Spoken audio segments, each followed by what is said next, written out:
Hi guys, happy sexy first Friday for September.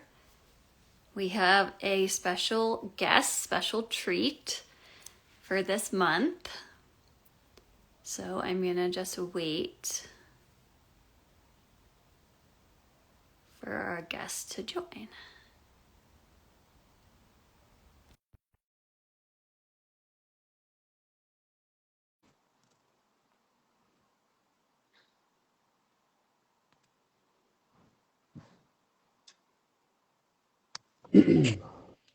Hello.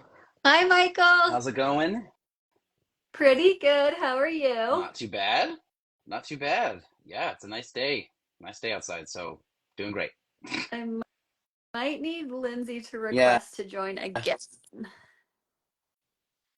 It's always tricky with three people. at I can try once with a live. inviting her.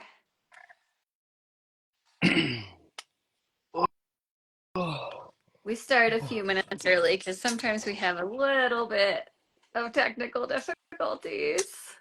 Good thing. Can you hear me okay, by the way? Does the sound good in the headphones and stuff? Okay, perfect. Totally perfect. Awesome, awesome, awesome, Lyndsey, awesome. if you're here, can you request to join again? I don't know if it's going to let you do that, but it's not working for me to invite you. Actually, let me try again. Okay, I tried inviting her again, so hopefully that Cool. works. You had trouble with it. Oh, hey, there it is. Hi. Hello. Got it now? Yeah, it wasn't letting me request it again. It just said that it was requested and that I was waiting for you. It worked, though. We're all We're here. here. Yep. Before 12:32. Nice. Nice. Yes. Well, I'm super excited to have Michael join us for our episode on sixes. And I just remembered I didn't pull up my notes, so I'm going to grab those real quick. Nice. Well, we have 1 minute till our official start time.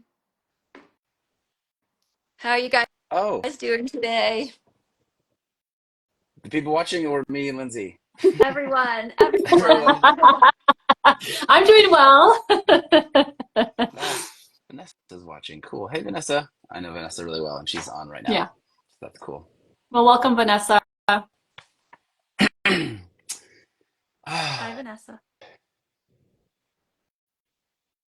Well, why don't we get started and we can just start with introducing ourselves. Oh, good. I got my notes. I'm a terrible multitasker. I was like, I'll never find them. So let's get started. We're excited to be here today talking about type 6 for our Sexy First Fridays type series. And we'll just do our standard introductions of ourselves for people who are new. I think we have some Michael fans here who are new to us. I think we do. So I'll start. I'm Dr. Sam E. Greenberg. I'm a sexuality researcher and a Enneagram coach focused on sexuality and relationships. And my research focuses on the intersection of Enneagram type and patterns of sexual desire and expression, as well as dominant instinct and patterns of sexual desire and expression. We'll be talking about all that today. I'll give you some juicy tidbits from the research on sixes. So, Lyndsey, you go ahead and introduce yourself. Hi, I'm Lyndsey. I'm a licensed marriage and family therapist, as well as a certified sex therapist, and IA accredited professional out of Minneapolis, Minnesota, where I have a private practice. I didn't say small this time. I had the practice of saying small private practice, but I've been in private practice here for the last 12 years, where I specialize in relationships and sexuality. You live in the Enneagram. We would love to hear a little bit about you, Michael. Tell us about yourself. Yeah, Michael Shahan. I work in the Kansas City area, Kansas City, Missouri. I'm a therapist. I've been doing that for 8 years now. Um, yeah, I don't know. I use the Enneagram a lot. I teach a course for therapists on the Enneagram. I've actually developed the Enneagram and meditation course as well that I really, really love. And so I do a lot of stuff around the Enneagram and therapy and mental health and and all that stuff. I love it. Passionate about it. I'm excited about it. And yeah, I've been doing it for a while. And I'm a Let's, 6. yes, I was going to say, let's also say our types. I forgot to. I often forget. But for new people, I'm a sexual 5. I am a social 9, and then I tell people that I have the sexual instinct in the last position too, as Mm. well. Yeah, I'm 6, self-preservation 6, social in the last. So, which is fun. Great. So we're going to get into some of these dynamics and how they impact sexuality.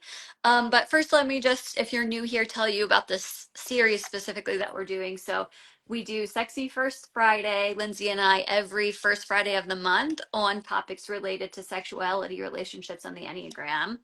And we've started a few months ago our type series, starting with type 9. And in our type series, we're going in as much depth as we can in only half an hour on how type impacts sexuality for each type as well as subtype. So we've done 9, 8, 7, and now we're excited to have Michael for 6. So Lyndsey is going to take it away with an overview on what 6s are like with sexuality from her clinical experience and just a general overview. And then I'll describe some of the research before we put Michael on the hot seat and ask him some questions. So I actually tracked a lot of 6s to my practice in particular. I think a lot of 9s and 6s come to me. I'm not sure if it's my vibe or what it is, but I think what's really interesting about 6s in therapy around sexuality, actually they're not that, they're very similar to 9s in the sense that they oftentimes don't actually know what they like or they want, because when you have that attachment triad, which are the 3, 6, and 9. Mm. All 3 of them are sort of looking to the partner to kind of know how these experiences will look. They're going to look at it differently, right? But we know for 6s, it becomes around more of that reassurance and looking to the partner. One of the things that's really big for 6s in my therapy practice around sex is like they don't necessarily like things sprung on them in the moment. They like to be prepared, like to know what to expect. They like to know what we're going to do. And it's like one of the things that I have oftentimes actually suggested and worked with on 6s is like, if you have a 6 partner or you are a 6, is encouraging conversations before, Mm. outside of sexual experiences, to kind of talk about what you need and want. And especially if you are someone that is wanting to bring in different types of sexual experiences with your 6, having a conversation ahead of time with them to let them know the things that you want to engage in, the things that you want to do. They are oftentimes willing to go anywhere in lots of different places with you, but they do not like it if you just try to do something in the moment and they were not prepared for that. Mm. They, they tend to also be my types that have um, more context come into play, right? Things need to kind of be a little bit more just right around sexuality as well. And so they're going to be a little bit more planful. They're going to have a little bit more context and things to kind of work through. And they're not great at initiating. They're often looking to their partner to be the initiators. And that can be a really frustrating dynamic sometimes for partners that are in relationships with 6s, because then they're like, I'm not sure if you desire me or if you like me. But what we see similar to 9s is the reason that they're doing that is they want to kind of follow like where your lead on like where to go and what to do. And so they get more reassurance when the partner is the person to sort of lead that, and then they can meet them. So those are a few of the things that I see in the therapy practice around 6s.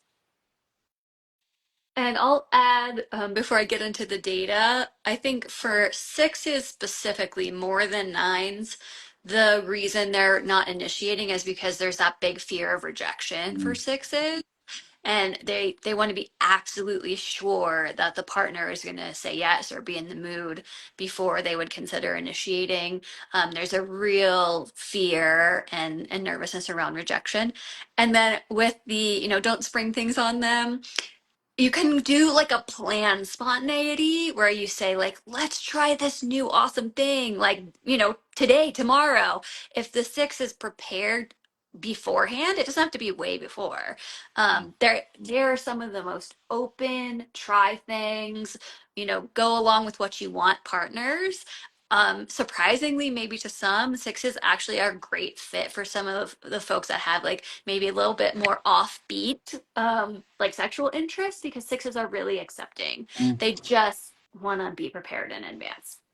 So let me do a little bit of a research profile on sixes, and then we can move into subtypes and some of the listener questions that we got. So in the research, sixes are falling in kind of the middle or bottom for a lot of the things that I measured. One of the notable pieces of data on sixes is that sixes are the type that is the most comfortable going without sex. They're the comfortable going without sex for the longest amount of time compared to every other type, with ones that are a close second. But all the other types besides sixes and ones are pretty far differentiated from our sixes and ones on that. So we can talk about why, in this particular study, I didn't get into the why, but it may be that sixes are so security oriented that if they're feeling secure in the relationship, they don't need sex to feel secure. Also, they tend to follow the lead of the partner. But there's sixes are saying, I'm fine going without sexual activity of any kind, including masturbation, etc., for between a few weeks to a month, even closer to a month. That's the average answer for sixes. So that's kind of the standout thing to me. Sixes are reporting relatively low sexual desire compared to the other types, relatively low sexually explicit materials use. They're the second lowest participants in BDSM type of activities, along with ones. Quite low sensitivity to explicit erotic stimuli around desire cues, quite low sensitivity to visual sexual cues or even romantic cues. Another notable thing, though, is that sixes are in the middle but pushing high on emotional bonding cues. So these are the things that, I'm talking about the future with my partner. I'm feeling a sense of commitment with my partner. I'm feeling protected by my partner or protective of them. I'm experiencing emotional closeness with them. When these kinds of things are happening, sixes are reporting they feel sexual desire as a result, and they're pretty high on that. No, twos and fours are the highest, but sixes are right up there. So I think that's notable as well. And I'll pause there and bring in a little more on subtype data when we get into subtype. So how is that resonating for you, Michael? Uh, I mean, not super. I mean, I get that that's the average. I think I'm very different than a lot of that. I think I would put myself in a lot of. I don't know if it's because I have the sexual instinct in the middle, and so I'm kind of more free. I don't know what that is, but definitely. Um, I mean, with the research pieces, with like the scoring really low, I definitely don't resonate a ton with. Which I know it's averages and stuff, but I resonate a lot more with the things that, like the clinical things that Lyndsey was saying about the worry, fear of rejection, and so don't want to initiate, and I need to make sure my partner is like absolutely ready to go before I try. Yeah, things like that really resonate with me from those first few And minutes. what about the emotional bonding cues piece Yes, around? very much so. Very, very, very much so. Yes. Yeah, that makes a lot of sense. Cool. What jumps out to you, Lyndsey, from that? Well, I was gonna say like one of the things that we like even with the focus groups that came out kind of with sixes like versus like even the nines, like we had talked about the nines liking more like natural noises, not a lot of talking, kind of like just go with what's happening. Sixes actually like a lot of feedback around sex, like is this going well, are you enjoying it, does it feel good? They like to Yes. have sort of yeah and they Yep. so they like that during, and actually they can get thrown off when you're not giving them that. So like I just Mm. imagine some of my 9 and 6 relationships where the nine's like, maybe we shouldn't talk so much. And then the like, I need the feedback. Are Yeah, things sure. working or not working? Sure. does that Yeah. does that seem to resonate for you too as well, Michael? Very much so. Very much so. Like the feedback is great because otherwise it's so easy to get in my head. Like they're not liking this. Like is this weird? Is she enjoying it as much as I am? They don't like just whoosh, like it's so easy to get in my head. And so to have like somebody say this is great or I like this or do that, it's like awesome. Like thanks for making it easy for me. I don't have to like it's easier to stay out of my head and be present in my body when I get feedback usually. Yeah. Well, let's talk a little bit about subtype differences. So I found that the subtype differences with sixes are really pronounced Mm, compared to some other types where they're a little bit less pronounced differences. So I can talk, I'll just start with the data on that. So for example, our sexual sixes, well, they're going to behave quite differently sexually. They're more or less following the same pattern that I described in the data, especially when we look at them compared to other sexual types. Like sexual sixes are like, what? I really desire sex a lot, but it's still like at the bottom of all the sexual types. mm, However, sexual sixes are much more likely to have tried like BDSM types of things. And I think we have that whole counterphobic movement with sexual sixes that's like, oh, I'm just going to go try those things that are offbeat or that other people find scary because I'm going to face my fears, you know. So there's much higher participation in BDSM mm. from sexual sixes. We see social sixes are have higher solo sexual desire than the other subtypes. But I'm curious for you, Lyndsey and Michael, you're both better experts on sixes than I am. What do you see are the subtype differences? Or maybe, Michael, you can just speak to your own Mm. experience as a self-pres six. You mean sexually? Like, I'm assuming, right? I don't know, Lindsay, you can go first. I got to think about that because I'm not sure. I'm still even new to realizing that I'm a six in the last few months, and so like, I think some of that stuff, it's like I'm not sure about. Yeah, yeah, yeah. I'd love to hear from you. I think one of the things that I noticed, and I was wondering too a little bit just with some of the data to the differences between men and women, right? And I know that we had like a wide variety of that, but I was even thinking of a client that I have that is a self-preservation six as well, who does actually have a pretty high sex drive and has difficulty going with dry spells in between. He's also in more of like an open relationship dynamic with his partner. And so there'd be some curiosity for me sort of around that. What I do notice with self-preservers in my office is like, are you tending to me or taking care of me or reassuring me that we're taken care of within the home environment? This has been true for men or women. So like, you know, like, are you noticing the things that need to be tended to in the home? Like, are you noticing, you know, and it's interesting because I have seen this with men and women. We'll see if this resonates for Michael or not. But like, you notice you didn't put the pot away when you noticed the pot was there, right? And sort of that influence, or like, you know, like when are you like noticing the things that need to be taken care of to make sure that we're going to be okay within our environment? Be that that's money, be that that's tending to the home itself, be that that's your tending to me, and that can emotional piece when that tending isn't there as much. There can be a little bit more of emotional discord and maybe not as much desire to connect with the partner sexually when some of those things are happening.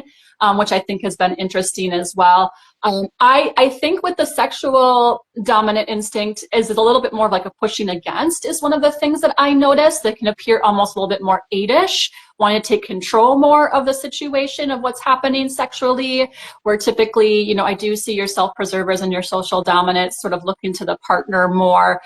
Though I have only seen like a handful of sexual sixes, so this is just based on like having seen, you know, I attract a lot of self-preservation and social sixes into my practice, probably because I'm social self-preserver myself, and so they resonate more with sort of who I am with that energy, and I don't move forward with sexual instinct energy, and so my guess that has a lot to do with it as far as who's attracted to me as a therapist. But like those are some of the differences that I noticed. Though I've heard some social dominants too, like push against, like, you know, that push it against the fear versus moving into the fear. Like, well, if I just move into and we just have sex, then I don't have to be anxious or nervous about it anymore.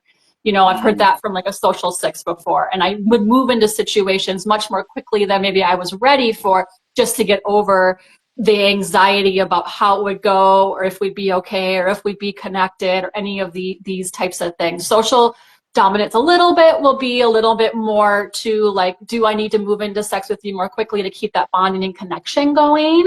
I think in a little bit of a different way. You know, we talk about social dominance being more willing to do service sex. It's a sense of like, I want to meet the partner's needs. Social sixes very much so will do this as well. They're very much going to fit that kind of like, I may not be as interested in sex, but I know that it keeps the bonding and connection going. And so I will agree to, or maybe even try to initiate if it's been a while, things like that with the social dominance. How about for you, Michael? Any of those things like resonate for you individually, or do you experience it differently? I think I experienced something that you as a self-preservation six, I don't think you guys have spoken to directly, and I think it's a very self-preservation six thing, especially. It's a lot of scarcity around sex. Like, will I ever get it? What happens if it doesn't happen? Like, how long will it be? What if I don't get it now? I probably won't get it ever again. Like that kind of thing. I think that's a very like self-pres six thing, sort of scarcity around resources and comfort and things like that. It's that can get me really spinny pretty easily. And what's so interesting was when I can get like really clingy like that, like my partner can sort of feel that and like almost push away some, which is interesting, which is like the opposite of what I want. So the more I can even like manage my own scarcity and like be present with myself and be okay with that, actually the better sex is in a relationship. But that's a big thing, the sort of scarcity around sex and around opportunity and around like stuff like that. I can get really anxious about it. And I think I can also like use sex sometimes to soothe my own anxiety. And so like, yeah, it gets kind of complicated and weird. Which I mean, yeah.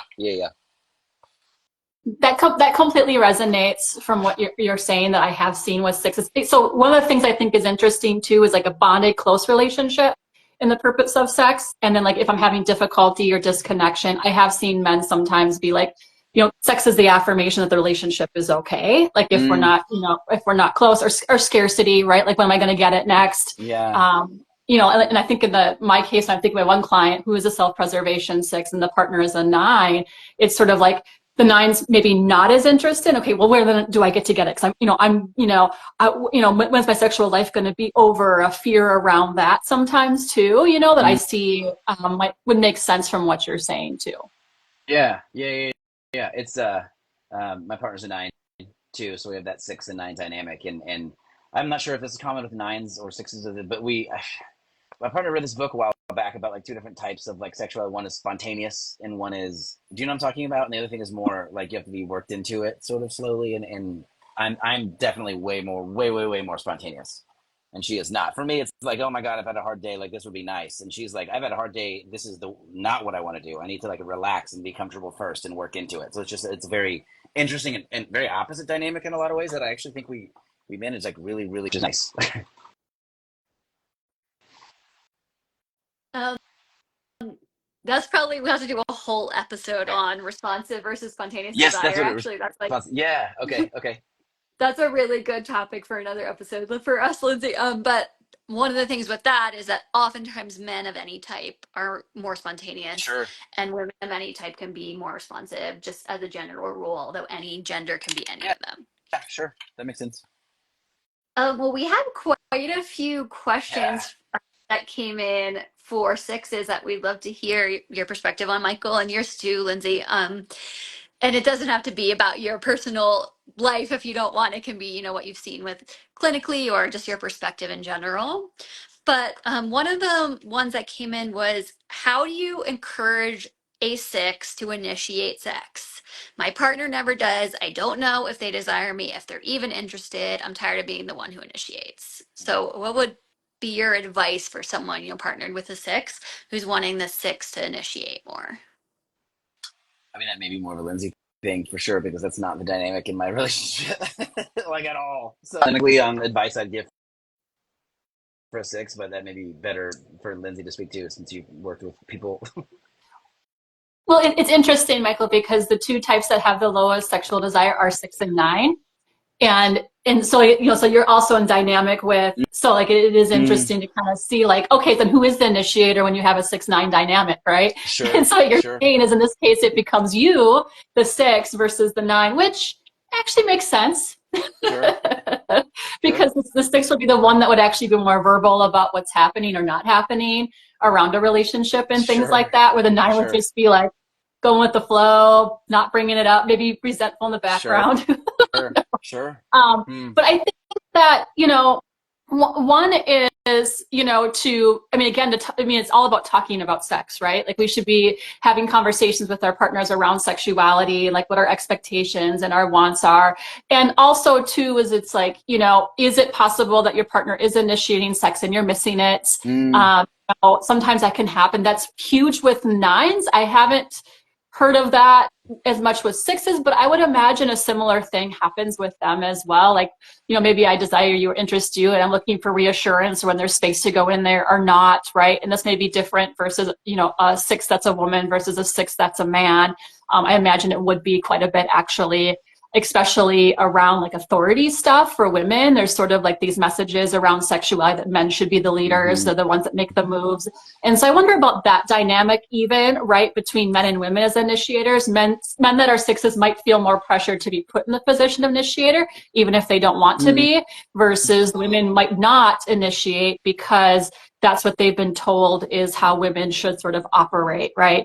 And so I think it's just having the conversations around like, hey, like, it makes me feel more loved and connected with you. And, like, have you been initiating with me and I've been missing it? And, and I tell couples too, is it's like, you can have it where like 75% of the time, one person is the initiator, right? And what you're really asking is, can you come in and take care of that other, 25%, right? And so I say, like, I'm not asking you to be the 75%. I'm just like, hey, can you do it? Can you be the initiator 25% of the time? And like, how would you want to initiate? How would I know you're interested? Having that conversation with them so that they can kind of know, like, what you're looking for and what you're needing and what you're wanting, right? Or even asking other things that hinder you from being able to do that. Like, are you fearful or afraid that I might not like that? Or, I get it. I think with sixes in particular, over communication is huge. Sixes really like to have that over communication. You can't talk too much with your six.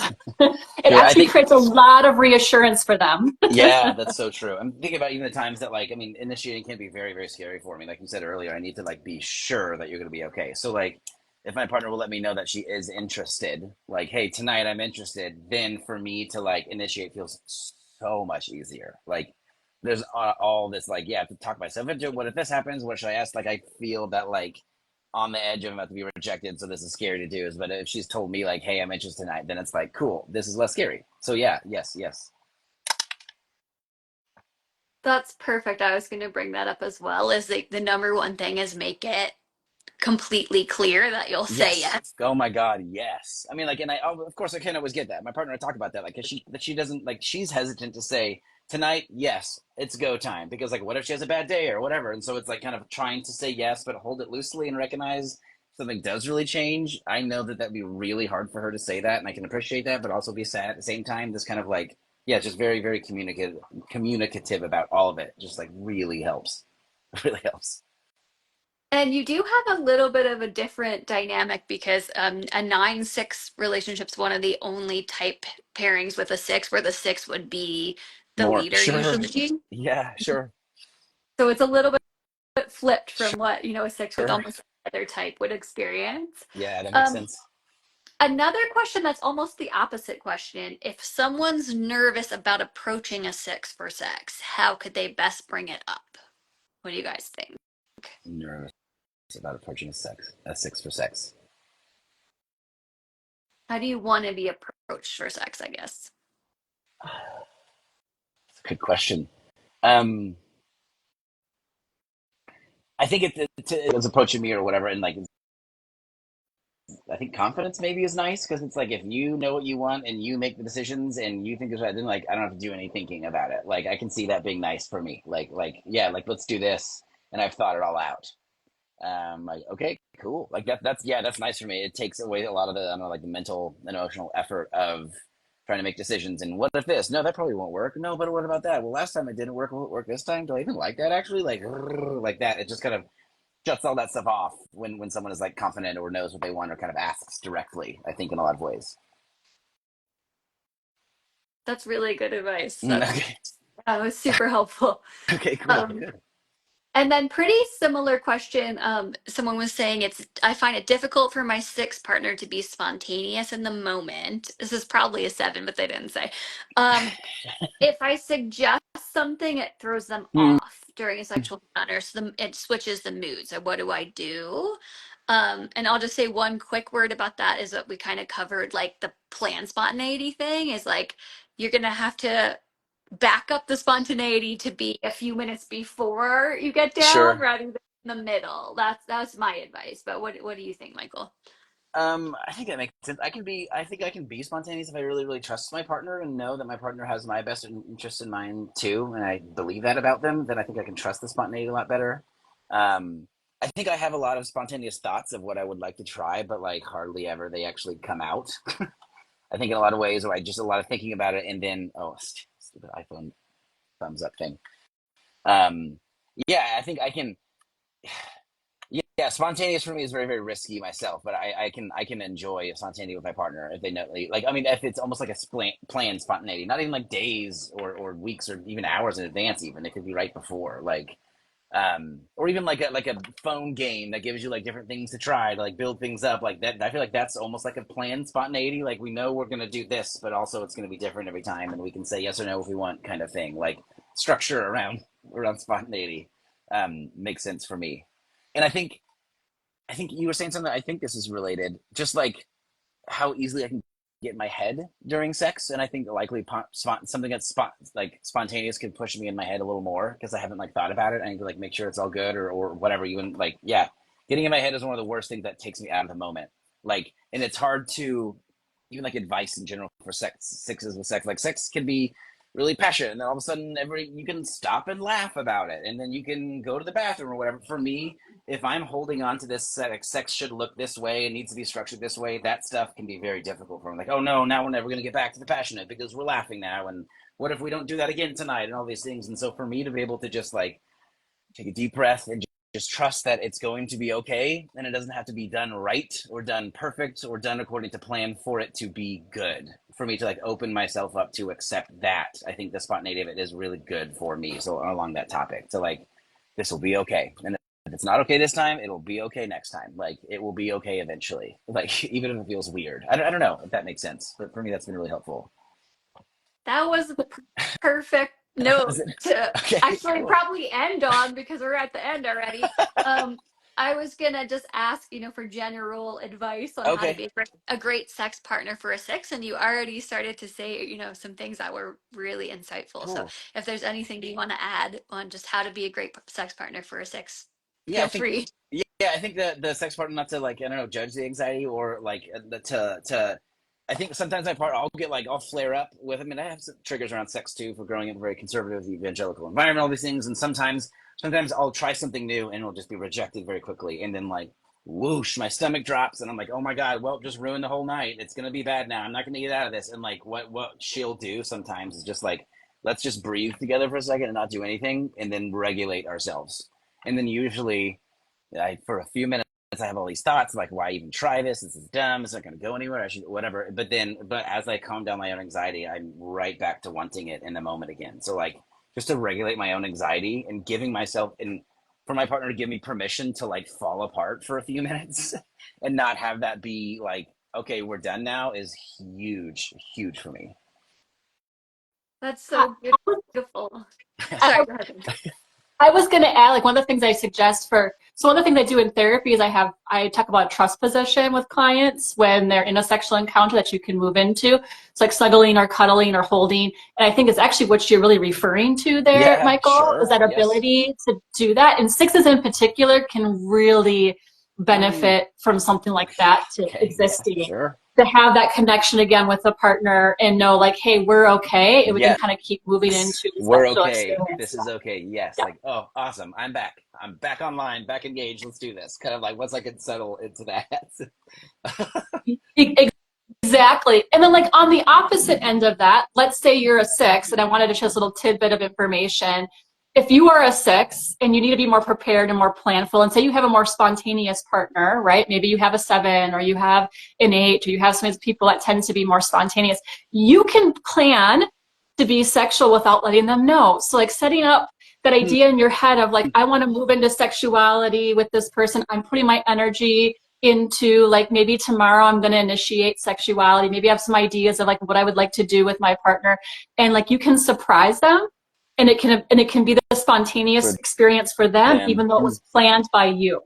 And that has been a really good tip that I have given a lot of my sixes in my office that struggle with that needing to be prepared piece. Is like, you can be prepared without even letting your partner know that you're preparing. And that lets them have more of that spontaneous experience that they're having, and you get your needs met. So that kind of compromising and having both of those needs met. I am just gonna stop us here because we are at time, and we also got one question come in, which said, "Have we made any videos like this for fives or threes?" Fives is next month. First Friday of October, we'll be doing fives. Then fours in November and threes in December. So you have to be a little patient with us, although we both have a lot of content on every type on our Instagram pages. Michael, I'm so grateful. We're so grateful to have had you. I know it Thanks was for a little having bit me. a stretch. Sure. Um, Yes. and we appreciate you so much, Yeah. especially what you were sharing at the end. I think that's gonna be so helpful for people. Cool. Good. Good. And for folks who are here who don't know, Lyndsey and I are doing a workshop on the Enneagram instincts and sex. We're going super deep on that on October 3rd. So you can sign up for that at the link. There's a link in my bio. Also, we're just posting all the time about it. So if you want to dive deep on instincts and sex as well as type, then sign up for that workshop. And Lyndsey, anything I'm forgetting? Well, I was just curious, anything else that Michael wanted to talk about that he has going on right now that people might be interested in as well? So I know you do some courses for therapists and things like that. I actually did his course, Yeah. even Beans already knew the Enneagram, I mean, a couple of years ago now, and it was really helpful. I'll be honest, I really enjoyed it. It was a great Cool. course for Cool. therapists. I've ramped it up so much more. I've added so much more. So that I'm doing every spring, a live course. I'm working on like an evergreen version, but that won't be ready for a while because yeah. But biggest thing I have now, I just created this Enneagram and meditation series. It's 9 videos, about 15 minutes each, with a meditation on the essential quality for each number, and then a teaching on the essential quality. And just all about presence and how to be present with our mind, body, and heart. And I just love it. It's on my website. One of my favorite things I've ever created. So, yeah, if you're interested in learning to meditate or learning about other numbers and empathizing with them in like an embodied way, I think that meditation course is perfect for you. Oh, one other thing, Sam. People ask about 7. We have already done 9, 8, and 7. So you would just need to go back to either Sam's page or my. Actually, 7 might only be on my page because we had a snafu with the collaborating thing, but it is tagged on her page. And so 9, 8, and 7, we have already done sexuality and the Enneagram. And so if those ones you're interested in, and then we are continuing to do, we're moving forward with 5 next month. And 4, we did the opposite way because we always go 1 to 9, and we thought it was nice to go 9 to 1. And I have every episode we've ever done on my first story highlight, actually including 7. Cool. You just have to click through to the end of it. Awesome. Thank you so much, Michael. Yeah. So great to have you. Thanks, guys, for having me. Appreciate it. Thank Great. you. Thanks, everyone, for watching. Bye.